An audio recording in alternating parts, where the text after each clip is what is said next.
حديث الثاني والثلاثون ثلاثة حديث من راى بقراءته يقرأ الله يولኝ የሚል ሰው የሚከተለውን ዛቻ የሚያሳይ ሲሆን ይሄ ስድስተኛው ፈስል ነው። ርዕሱ ኢኽላስን የሚመለከት በምንሰራው ስራ ኢኽላስ ሊኖረን ይገባል። በተለይ ቁርአን እንደዚህ ደግሞ እንደ ቁርአን ግልጽ የሆኑ ዒባዳዎች ማለት ነው። አቡ ሁረይራ ረዲየላሁ ዐንሁ ወአርዳ ምን ይላሉ?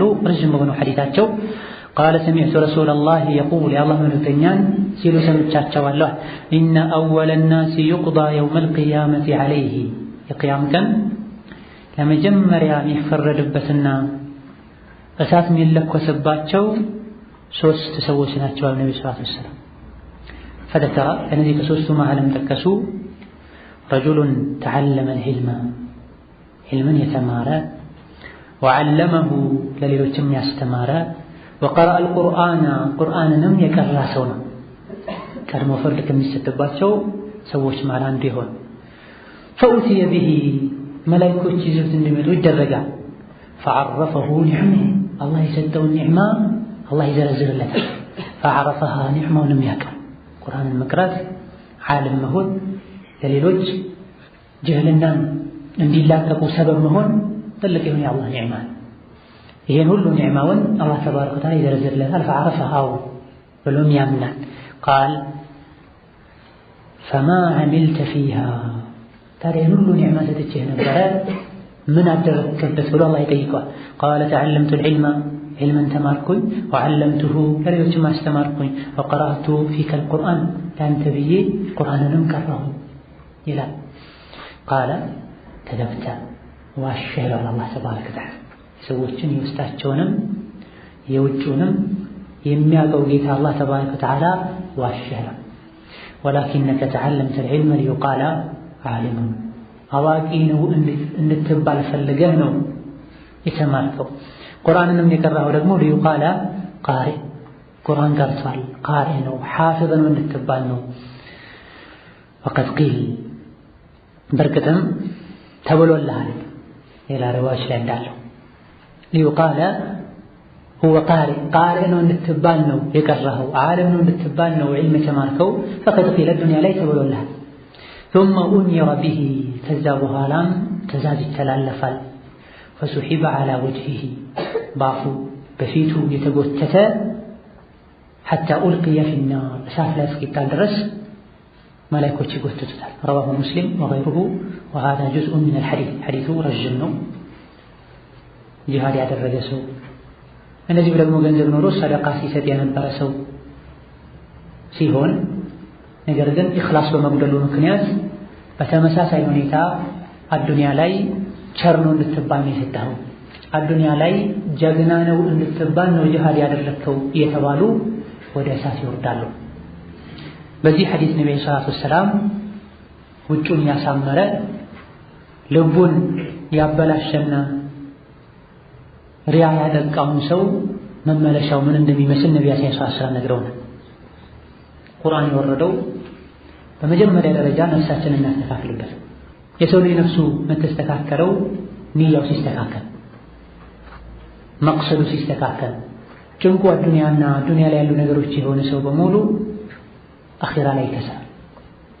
من كان يريد الحياة الدنيا وزينتها نوفي إليهم أعمالهم فيها وهم فيها لا يبخسون أولئك الذين ليس لهم في الآخرة إلا النار وحبط ما صنعوا فيها وباطل ما كانوا يعملون بالله تبارك وتعالى هم ضماتቸው ጭንቃቸው ዱንያ ብቻ የሆነ ሰዎች በዱንያ የተመኙትን ያክል ከፈለገን ሰዎች ልንሰጥ እንችላለን። አኺራ ላይ ግን እሳት እንጂ ሌላ የላቸውም ብሎ አላህ ተባረከ ወተዓላ።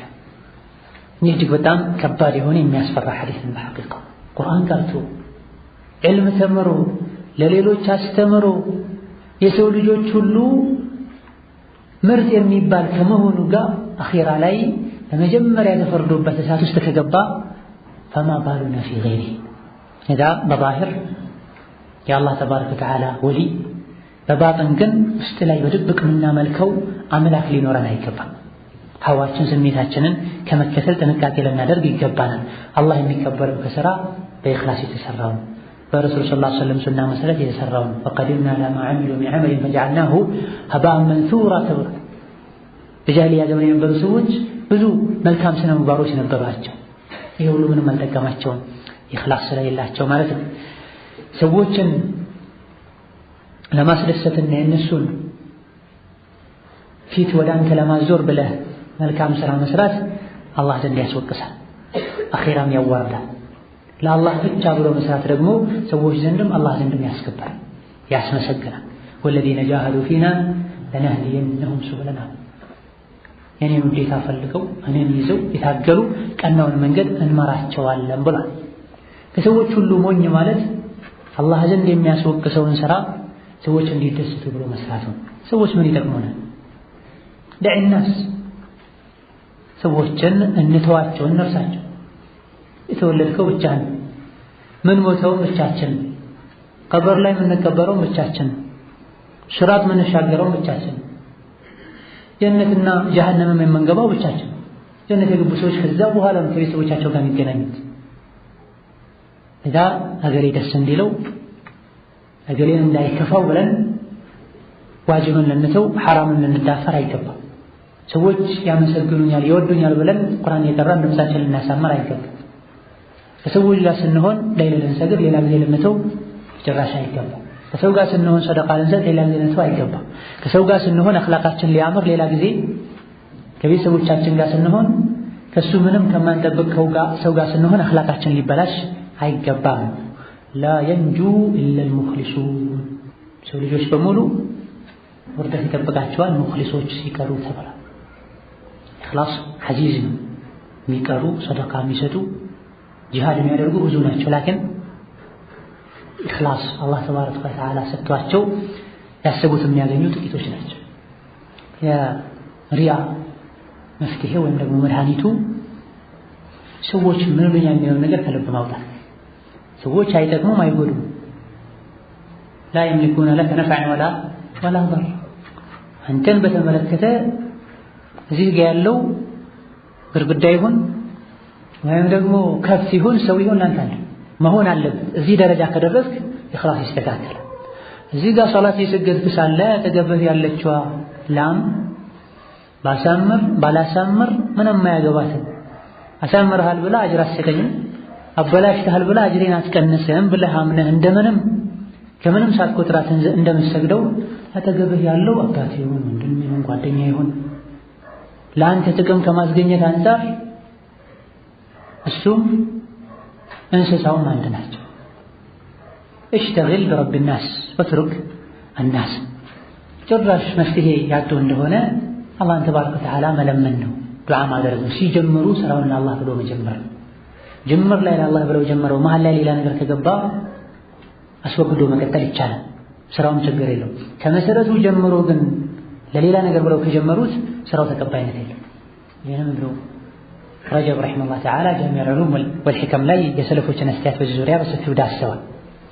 ኢባዳውን ለአላህ ብለን ከጀመርነው በኋላ የሚመጣ ይሉኝና ስሙልኝ ብዙም አይጎዳም ካልቀጠልንበት ወዲያው ከተው። ሲጀምር ግን ለሰዎች ብሎ መጀመር ትልቅ የሆነ አደጋ ነው። ከሪያ አላህ እንዲጠብቀን ዱዓ ልናደርግ ይገባናል። የደጋ ቀደምቶችን ሲራና ታሪካቸውን ልናነብ ይገባናል። ይውልኝ ስሙልኝ ያለ አላህ ተባረከ ወተዓላ በዚህ ይፈትነው፣ ሰዎች እንዲያዩለት እንዲሰሙለት ያደርጋል። ራሱን ዝቅ ያደረገ ደግሞ አላህ ይጠብቃል። ከደጋ ቀደምቶች መሃል ሐዲስ እየተናገረ ሳለ አኺራን አስታውሶ ውስጡ ከተቀሰቀሰ ማ አሸደ ዙካም ያለ ሰዎች አላህን ፈርቶ አለቀሰ ብለው እንዳይሞካሹት ያደርግ ነበር። ከልክ በላይ ሆኖ ደግሞ ካስቸገረው መጅልሱን ትቶት ይሄድ ነበር። መንገድ ላይ መስጂድ ላይ ቆሻሻ ሲያገኙ ቀስ ብለው ጎንበስ ብለው ቆሻሻውን አንስተው ኪሳቸው ላይ አድርገው ይወጡ ነበር። ጎንበስ ብለህ ይሄን ቆሻሻ ማን አምጥቶት ነው? ከመስጂድ ቆሻሻ መውጣት እኮ አጅር አለው። ለአኺር ብለህ ሳታወራ ለወጅሂላህ ብለው ብለህ ካልሲውን እንደሚያደርግ ሰው አሊያ ደግሞ እግሩን እንደሚያክሱ አድርገሃል።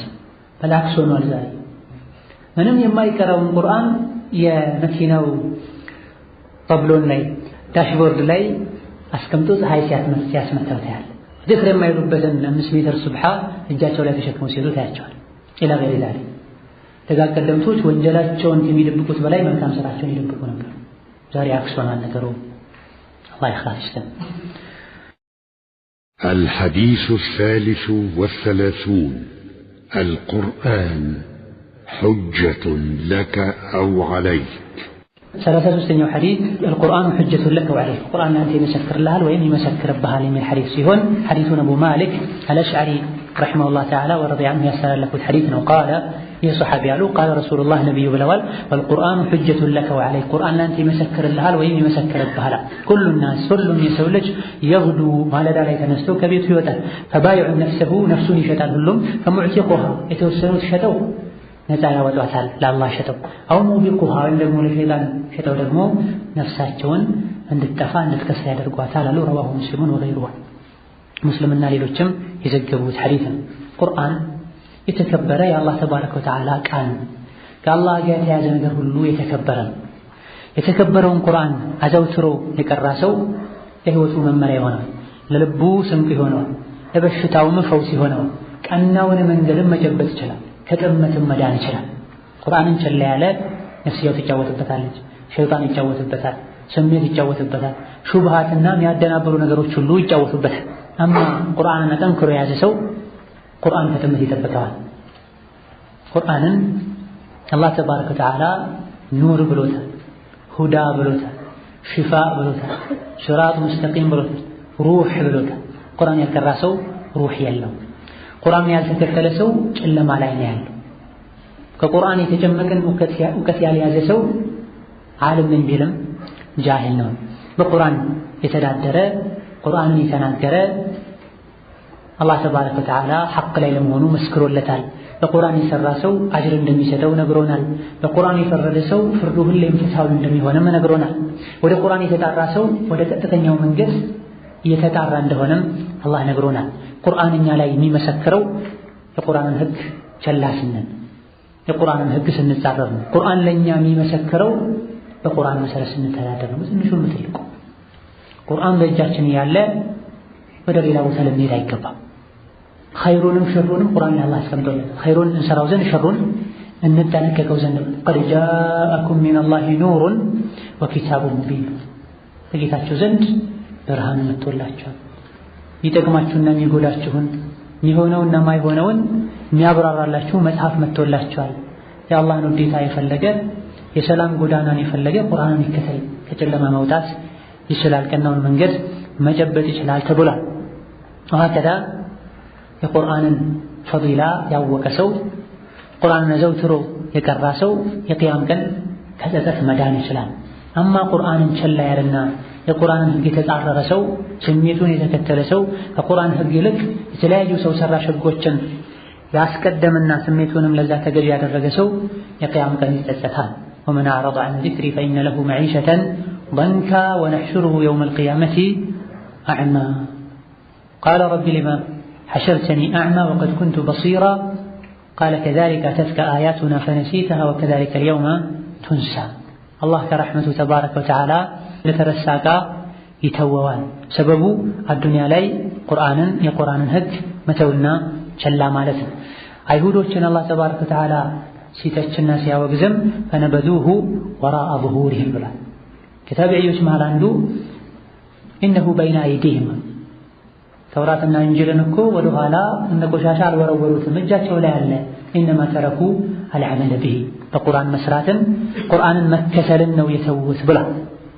እነሆ ቁርአን የአላህ ግብዣ ነው። የቻልነውን ያክል ልንማር ልንሐፈዝ፣ መቅራቱን ያልቻልነውን ደግሞ ተፍሲሩን ልንጠይቅ፣ የቁርአን ህግ ነው በተባለን ቁጥር ወዲያውኑ ተግባራዊ ልናደርግ ይገባናል። በዚህም ሐያታችን በሙሉ ሊስተካከልና ሊያምር ይችላል። የማይቀር ነው ቁርአን ወይም ይመሰክርልናል ወይም ይመሰክርብናል፣ ወይም ያከብረናል ወይም ያዋርደናል። ኬተኛው ነው ያለው? ወዴት ነው ይሄድክ ያለው? ቁርአኑ ራሱ ፈአይነ ተዝሀቡነ ኢን ሁወ ኢላ ዚክሩን ሊልዓለሚን ብሎ ከቁርአን የተሻለ ህግ መቼም ሊመጣ አይችልም። ከታቢዒዎች መሃል አንዱ ኡበይ ብን ከዕብን ምከረኝ ብሎ ጠየቃቸው። ቃለ ኡበይ ሲመክሩት ምን አሉ? ኢተኺዝ ኪታበላህ ኢማማ ወርደ ቢሂ ቃዲያን ወሐከማ ቁርአንን መሪህ አድርገው ዳኛህም አድርገው። እነሆ ነቢዩ እኛ ላይ ጥለው ሲሄዱት ቁርአንን ነው። አላህ ዘንድ ተሰሚነት ያለው አስታራቂና አማላጅ ነው። አላህ ፊት ተነስቶ ቁርአን ቆሞ እገሌን ታረቀው ብሎ ከጠየቀ አላህ እሺ ይለዋል። ወሻሂዱን ላ ይተሃም ማይጠረጠር መስካሪ ነው። ቁርአን የመሰከረለት ሰው ምስክርነቱ ተቀባይነት ያገኛል። ክብራችሁ ያለውም ቁርአን ውስጥ ነው። በመሃላችሁ አለመግባባት ሲፈጠርም ትክክለኛ የሆነውን ፍርድ የምታገኙት ከቁርአን ነው። ከአሁን ቀደም የጠፉ ሰዎችም ለምን እንደጠፉ የሚነግራችሁ ቁርአን ነው። የዳኑትን በምን እንደዳኑ የሚነግራችሁ ቁርአን ነውና አደራህን ቁርአንን ብለዋል። ወሀከዛ ነጃትን፣ ሰላምን፣ ደስታን የሚፈልግ ሰው ሊተቀም ቁርአን ዘውትሮ ሊቀራ ቁርአን እንደዚህ በዱንያ ላይ አቅለን እንደተመለከትነው ግድግዳ ላይ ሰቅለን ቦርሳ ላይ አስቀምጠን እንደተውነው በዛው የሚቀጥል እንዳይመስለን። ወደኛ ነው የመጣው። ያ አዩሃ ናሱ ቀድ ጃአኩም ቡርሃኑን ሚን ረቢኩም ቀድ ጃአኩም ኺጣቡ ለኛ ወደኛ ነው የመጣው። ይመለከተናል። ዛሬ ዝም እንዳለው አኺራ ላይ ዝም አይል። የቂያም ቀን ይናገራል፣ ይመሰክራል። ቁርአን ከሚመሰክርላቸው ሰዎች ነን ወይስ ከሚመሰክርባቸው? ሁሉም ራሱን ያውቃል። ራሳችንን ልንፈትሽ ወደ አላህ እንመለስ ይገባናል። هذا الله تعالى أعلم وصلى الله وسلم وبارك على عبده ورسوله محمد وبالله التوفيق